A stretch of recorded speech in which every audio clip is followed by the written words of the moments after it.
Hello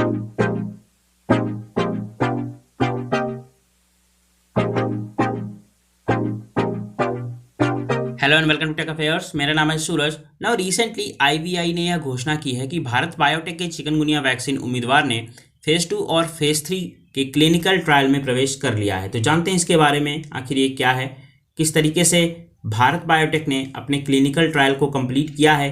क्योंकि देखिए अभी के लिए भारत में या ऑल ओवर वर्ल्ड चिकनगुनिया का कोई स्पेसिफिक ट्रीटमेंट उपलब्ध नहीं है, ना तो वैक्सीन और ना ही कोई दवा।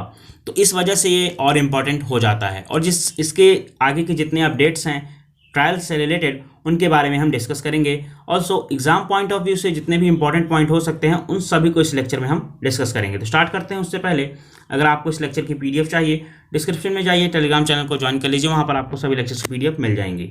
ऑल्सो आप मुझसे कनेक्ट कर सकते हैं मेरे इंस्टाग्राम पेज पर, जहाँ पर आपको इसी तरीके की डेली बेसिस पर साइंस एंड टेक की अपडेट मिलती रहती हैं।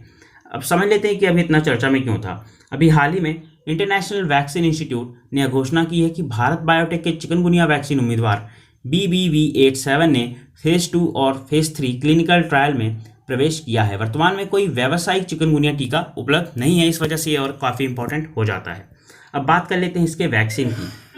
BBV87 कोवैक्सीन के समान एक निष्क्रिय वायरस टीका है। निष्क्रिय टीकों में वायरस होते हैं जिनकी जेनेटिक मटीरियल गर्मी, रसायनों या रेडिएशन से नष्ट हो जाती है, इसलिए वे कोशिकाओं को संक्रमित नहीं कर सकते हैं और रेप्लिकेट हो सकते हैं, लेकिन फिर भी एक इम्यून रिस्पॉन्स को यह ट्रिगर कर सकते हैं। भारत बायोटेक के चिकनगुनिया वैक्सीन उम्मीदवार को अंतर्राष्ट्रीय वैक्सीन संस्थान यानी IVI के साथ साझेदारी में विकसित किया गया है। इसके साथ ही चिकनगुनिया वैक्सीन का विकास संयुक्त राष्ट्र विकास कार्यक्रम यानी यूनाइटेड नेशन डेवलपमेंट प्रोग्राम की एक पहल है, जो global chikungunya vaccine clinical development programme के एक हिस्से के रूप में है। इसे भारत सरकार के जैव प्रौद्योगिकी विभाग ने IND-CEPI मिशन के समर्थन से महामारी तैयारी नवाचार के लिए गठबंधन द्वारा वित्त पोषित किया है। अब बात कर लेते हैं चिकनगुनिया की। इस बीमारी के बारे में बात करें तो चिकनगुनिया एक मच्छर जनित वायरल बीमारी है, जिसे पहली बार 1952 में दक्षिण तंजानिया में फैलने के दौरान देखा गया था। यह नाम स्थानीय किमाकोंडे भाषा से लिया गया है और इसका अर्थ है विपरीत हो जाना, जो तीव्र जोड़ों के दर्द से पीड़ित रोगियों की झुकी हुई उपस्थिति को प्रकट करता है। अब हम बात कर लेते हैं इसके ट्रांसमिशन की। ये किस तरीके से संक्रमित करता है, किस तरीके से यह फैलता है।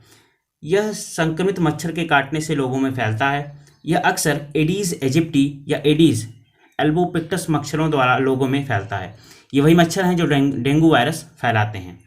संक्रमित इंसानों या जानवरों को काटने से मच्छरों को संक्रमण हो जाता है। मौसम की स्थिति भी उनके प्रजनन और अस्तित्व को प्रभावित कर सकती है। अब बात कर लेते हैं इसके सिम्टम्स की।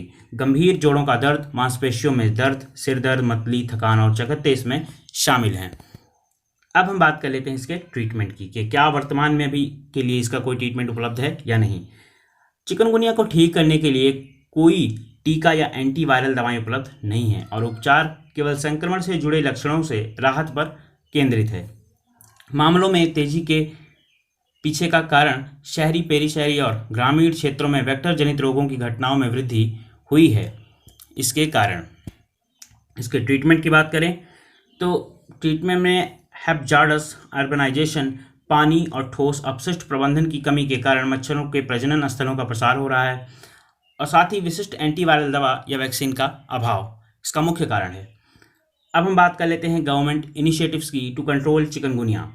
National vector borne disease control programme is a comprehensive program for prevention and control of vector-borne disease, namely malaria, filaria, cholera, azar, Japanese encephalitis, JEN, dengue, and chikungunya. It work under the Ministry of Health and Family Welfare. I hope आपको ये lecture समझ में आया होगा। जितनी चीज़ें मैंने बताई हैं आपको समझ में आई होंगी। अगर आपको कोई डाउट है तो आप कमेंट कर सकते हैं। अगर मुझसे कोई चीज़ कोई पॉइंट मिस हो गया तो आप उसके बारे में लिख सकते हैं।